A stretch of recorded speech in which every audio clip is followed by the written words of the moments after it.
Hi అండి. మనం ఇంట్లో పప్పు ఏది నానబెట్టినప్పుడు బ్రేక్‌ఫాస్ట్ సింపుల్‌గా, టేస్టీగా, హెల్తీగా చేసుకునే బ్రేక్‌ఫాస్ట్ రెసిపీ అండి. మన ఇంట్లో స్వీట్ కార్న్ ఉన్నప్పుడు ఇలాగ బ్రేక్‌ఫాస్ట్ కూడా చేసుకోండి స్వీట్ కార్న్ తోటి. చాలా అంటే చాలా టేస్టీగా ఉంటది. తిన్నా కొద్దీ తినాలనిపించే బ్రేక్‌ఫాస్ట్ అండి ఇది. చాలా బావుంది. మనకి నోటికి సాఫ్ట్‌గా తగిలి వెంటనే దిగిపోతుంది. అంత టేస్టీగా ఉంది. చాలా అంటే చాలా సింపుల్‌గా చేసేసుకోవచ్చు. చాలా హెల్తీ కూడా. ఇంకా స్వీట్ కార్న్ ఉన్నప్పుడు మిస్ చేయకుండా ఈ బ్రేక్‌ఫాస్ట్ అనేది ట్రై చేయండి. చాలా అంటే చాలా బావుంది. స్వీట్ కార్న్ అయితే నేను 2 తీసుకున్నానండి. అవి వాటిని క్లీన్ చేసేసుకొని పైనున్న తొక్కంతా తీసేసుకొని ఎక్కడ ఈస్‌లు అవి లేకుండా క్లీన్ చేసేసుకొని 2 అయితే తీసుకున్నాను నేను.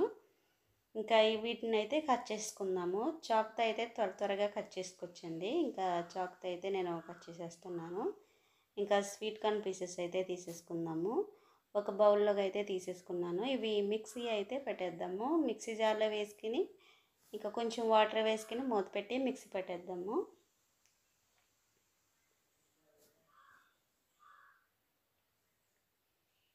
ఇంకా మిక్సీ పట్టేసిన దాన్ని ఒక గిన్నెలోకి అయితే తీసేసుకున్నానండి. దీంట్లోనే ఒక కప్పు శనగపిండి అయితే వేస్తున్నానండి. శనగపిండి లేకపోతే చపాతీ పిండి కూడా వేసుకోవచ్చు. చాలా బాగుంటుంది. శనగపిండి వేయడం వల్ల ఇంకా కమ్మగా ఉందండి. ఇంకా శనగపిండి వేసిన తర్వాత ఇంకా మొత్తం అంతా ఒకసారి మిక్స్ చేసుకుని మనం పక్కన పెట్టేసుకుందాము. ఇంకా దీంట్లోకే పచ్చిమిర్చి, ఒక టమాటా, కొత్తిమీర వేస్తున్నాను. కొత్తిమీర లేకపోతే ఏదైనా వేసుకోవచ్చండి. ములగాకు కానీ, పాలకూర కానీ, ఇంకా ఈ కరివేపాకు కూడా కట్ చేసి వేసుకోవచ్చు మనకి దీంట్లోని.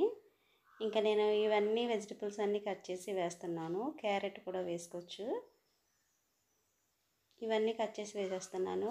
చిన్నపిల్లలు తెలియని పనమైతే పచ్చిమిర్చి అయితే స్కిప్ చేసేయచ్చండి. దాని ప్లేస్లో చిల్లీ పౌడర్ అయితే వేసుకోండి.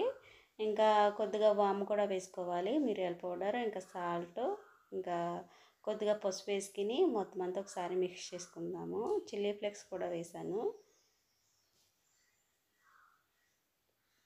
ఇప్పుడైతే ఇది మొత్తం కలిపేసుకుందామండి. వాటర్ వేయకుండా కలిపేసుకోవాలి.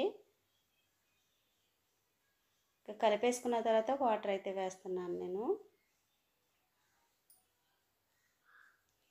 వాటర్ వేసుకుని కొంచెం లూజ్గా కలుపుకోవాలండి. మరీ దోశ బ్యాటర్ కాకుండా మనము అట్టు ఏ విధంగా కలుపుకుంటామో ఆ బ్యాటర్లో కలుపుకోవాలి. ఇంకా కలిపేసుకుని పక్కన అయితే పెట్టేసుకుందామండి. రెడీ అయిపోయింది మనకి. ఇప్పుడు దీనిలోకి ఇన్స్టెంట్గా చట్నీ అయితే చేస్తున్నానండి. మనం ఇవన్నీ చేసి చట్నీ కూడా పెద్ద ప్రాసెస్ చేయక్కర్లేకుండా సింపుల్గా ఈజీగా అప్పటికప్పుడు అయిపోయే చట్నీ రెసిపీ చాలా టేస్ట్గా ఉంటుంది. కడాయి పెట్టుకుని ఆయిల్ వేడి చేసుకుని 4 పచ్చిమిర్చి అయితే తీసుకుంటున్నానండి. అవి కొంచెం ఫ్రై అయిన తర్వాత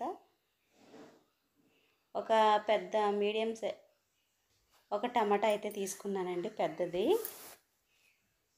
అది కూడా కట్ చేసుకుని వేసుకోవాలి. ఇంకా టమాటాలు, పచ్చిమిర్చి ఫ్రై అయిన తర్వాత చిన్న సైజు చింతపండు అయితే వేసుకున్నానండి. 3 టేబుల్ స్పూన్ వేపిన శనగపప్పు కూడా వేసుకున్నాను. ఇవన్నీ ఫ్రై చేసుకున్న తర్వాత ఇంకా స్టవ్ ఆఫ్ చేయడమేనండి. చాలా సింపుల్గా అయిపోతుంది. చాలా టేస్టీగా ఉంటుంది చట్నీ. మనం మిక్సీ పట్టేటప్పుడు కొత్తిమీర కూడా ఉంటే యాడ్ చేసుకుంటే ఇంకా బాగుంటుందండి. కొత్తిమీర లేక నేను వేయలేదు. ఇప్పుడు మనం మిక్సీ పట్టేటప్పుడు కొత్తిమీర కట్ చేసుకుని వేసుకుంటే చాలా బాగుంటుంది. ఇంకా మిక్సీ అయితే పట్టేసుకుందాం. కొంచెం సాల్ట్ వేసి వాటర్ వేసి మిక్సీ పట్టేసుకుందాం. చూడండి చట్నీ కూడా చాలా బాగుంది.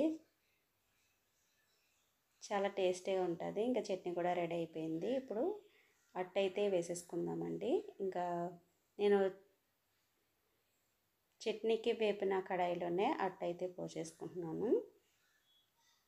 ఒక గరిటె వేసుకుని మనం పలచగా స్ప్రెడ్ చేసుకోవాలి.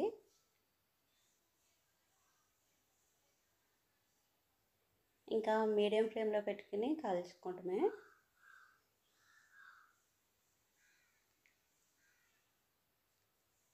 వేరే వైపుకి అయితే టర్న్ చేసుకున్నానండి. చూడండి పైన గోల్డెన్ కలర్లో ఎంచక్క క్రిస్పీగా కాలినట్టు అనిపిస్తుంది. చాలా అంటే చాలా బాగుందండి సాఫ్ట్గాని.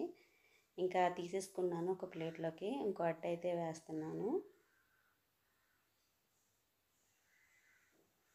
ఇంకా బ్రేక్ఫాస్ట్ అయితే రెడీ అయిపోయిందండి. చట్నీ ఇన్స్టెంట్గా మనకి స్వీట్ కార్న్తో బ్రేక్ఫాస్ట్ చాలా అంటే చాలా సింపుల్గా అయిపోతుంది, చాలా టేస్టీగా ఉంటుందండి. ఇంకా మా పెద్ద బాబుకి అయితే వేసి ఇచ్చేసాను, చిన్న బాబుకి వేస్తున్నాను. మా వీడియో మీకు నచ్చినట్టయితే లైక్ చేయండి, షేర్ చేయండి, మీ ఫ్రెండ్స్ అండ్ ఫ్యామిలీ మెంబర్స్కి షేర్ చేయండి తప్పకుండా.